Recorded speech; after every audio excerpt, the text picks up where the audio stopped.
especially at night, in the dark, it's just pitch black. You really got to know the line to drive an engine up there.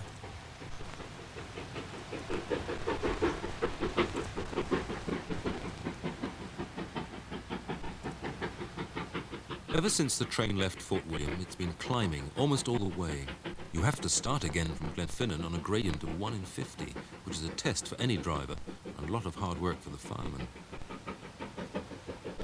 It's an extraordinary thing, but almost all famous lines start low down, go up in the middle, and then come down again at the end.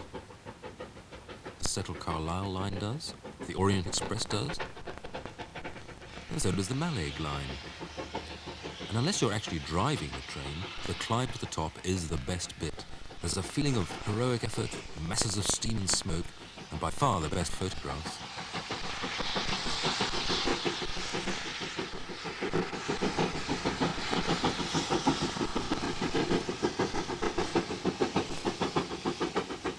But if you are driving the train, you get a different feeling, one of setting off into the unknown, however well you think you do know it. You go away with a train, so you didn't know when you were getting back. We went away one time, 1947, we left here on Tuesday. We never got back till the Friday. The trains were stuck in the snow in the West Island. It was really hard work then, you know, and it wasn't only that, you couldn't get food anywhere. There was no place to get a cup of tea or once your piece ran out, like, you know.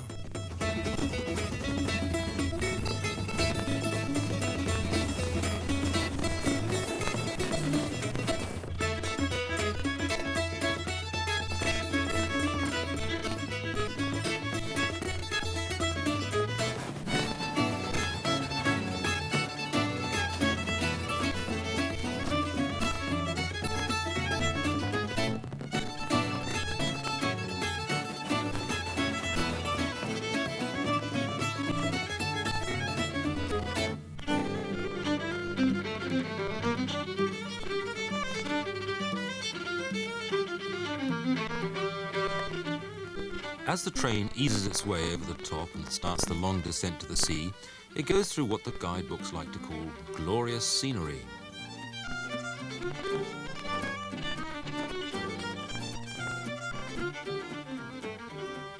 But glorious scenery is a phrase that strikes fear into the heart of any railway engineer, because all it means to him is immense construction difficulties.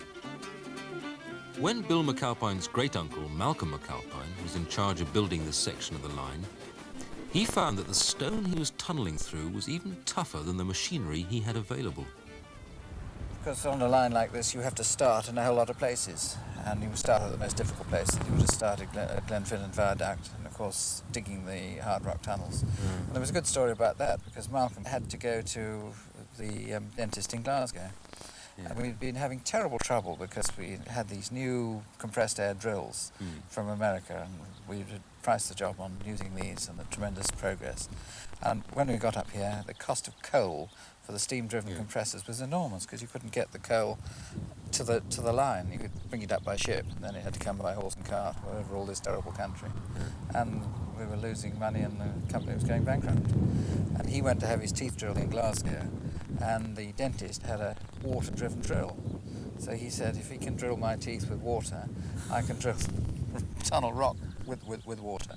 And so they dammed up one of these locks and had a water turbine to produce electricity, drove the compressors electrically, and had a pipeline tapped off for air, compressed air all the way along the line, and drilled happily away. It actually works as well. Oh, yes. Yeah. Tremendous success. So there's a use in going to the dentist after all? That's right, yes, sometimes.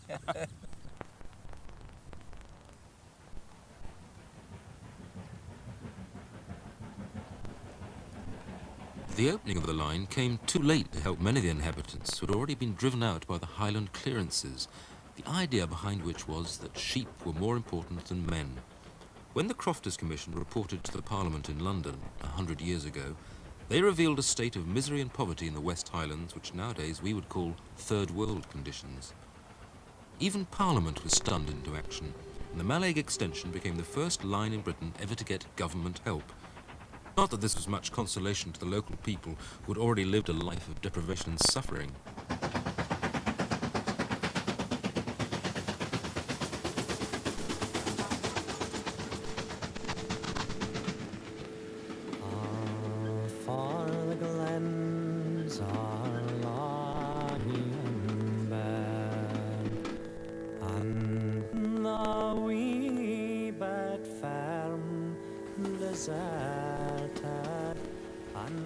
During the clearances, men's homes were burnt and pulled down around them to drive them off. Many of them had to make new lives, knowing they would never see Scotland again.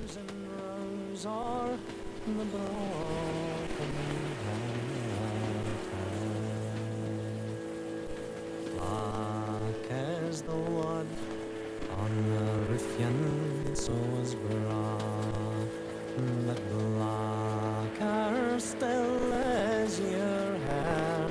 Victoria sent your men unto your glens. You'll need the good Lord looking on you. Many again to America, you burn their homes and guard them wander, for when I stayed away the dealings tell as bide in their way the Krugerlanders.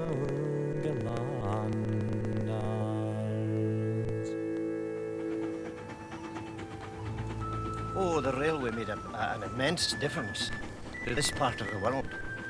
When it came through here in about 1900, it opened up the whole of the countryside between Glasgow and Fort William, and then Fort William to Mallig. And they reckon that the railway made Mallig. And I remember clearly the fish specials leaving Mallig day and night, 7 days a week, Sunday included. It had been a long time before they were able to run fish trains on the Sabbath. Old traditions die hard round here, and Ronnie McClellan still combines his job as an engine driver with something much more ancient, the art of crofting. Well, I inherited the croft in 1954. And you've been driving on the trains all that time? Oh yes, I've been on the train since 1941, long before I inherited the croft. Oh, I see. But how do you combine the two? Isn't it almost impossible, or not? Well, I think when you're brought up on a croft, you find that the croft itself won't keep you. It's necessary also to have a good job. But I think when you're born in a croft, there's some attachment which makes you feel as if you've always got to stick by it. And how serious is the threat to close it down now, do you think? Oh, I don't think there's any threat at the moment.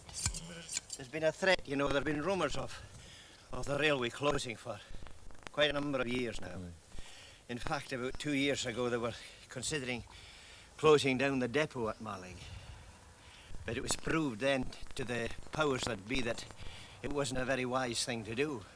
So we've still got the depot at Mallig, and it looks as if the railway's beginning to pick up. We've got a steam train, and we've got a few specials. Oh, there's something about the steam that the diesel will never compete with. There's a bit of everything about the steam. There's a bit of romance. There's a bit of science.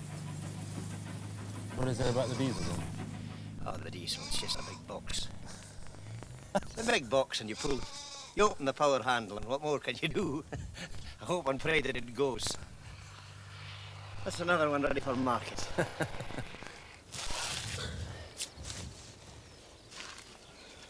When you come home from driving day on the railways, you have to look forward to getting back to you. Oh, yes, always have done. Yes, it's a complete contrast from railway working. Although I've always been happy on the railway, happy in my job, it's also a great thing just to forget all about it for a while and go out after the sheep, go out to the hills, and it's a different way of life completely.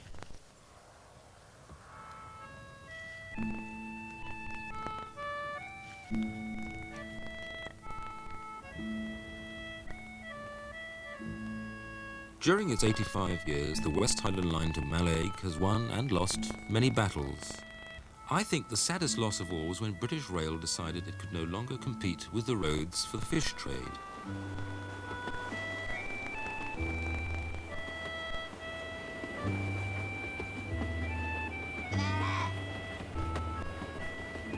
It left behind nothing but folk memories of the days when driver and fireman used the firebox to cook herrings on their shovels.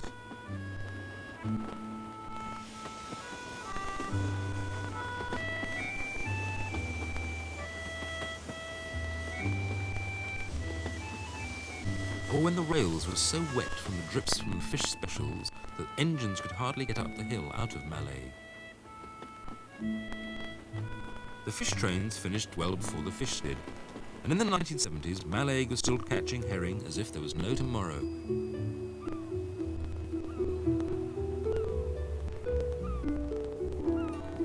Sophisticated echo sounders located the shoals, and giant nets swept the seas clean. And then, one year, all the herring had gone, and there was indeed no tomorrow.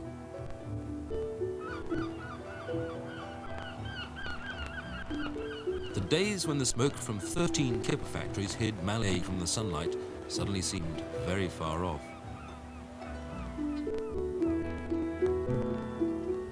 The steam special stops in Mallaig for an hour, and during this hour the station souvenir shop closes for lunch. I never found out why, unless it was to give the passengers the incentive to wander down to the quay and see the crayfish being landed. Come to Mallaig and see what the Spanish get for lunch.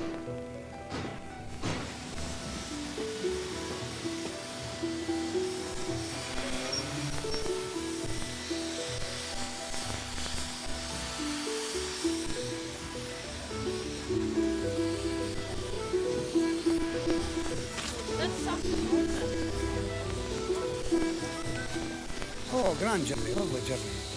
Just so it's a pleasure to come up live when it's nice and dry, you know. But, I was quite pleased with the run of the day. It's a good engine too. Of course, good fertile enough. Comes up the hills there, no bother.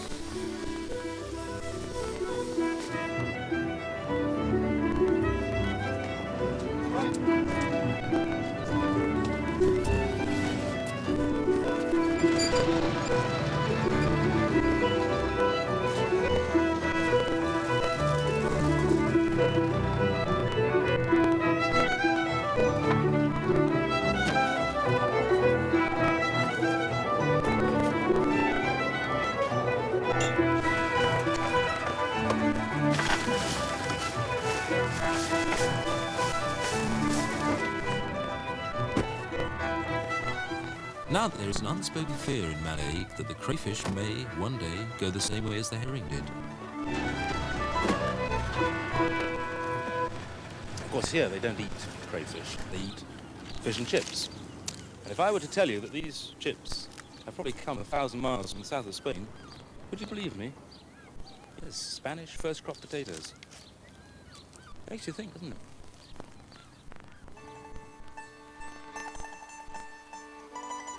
Today, the last relic in Mallaig of the great herring days is George Laurie's kipper factory. And even then, the herrings he so carefully splits and smokes have to be brought from further down the coast. But the ceremony of stacking up the smokehouse, laying the fires, and then letting the smoke do its work at leisure is uncannily like the ritual of firing a railway engine and getting up steam. Long may they both continue.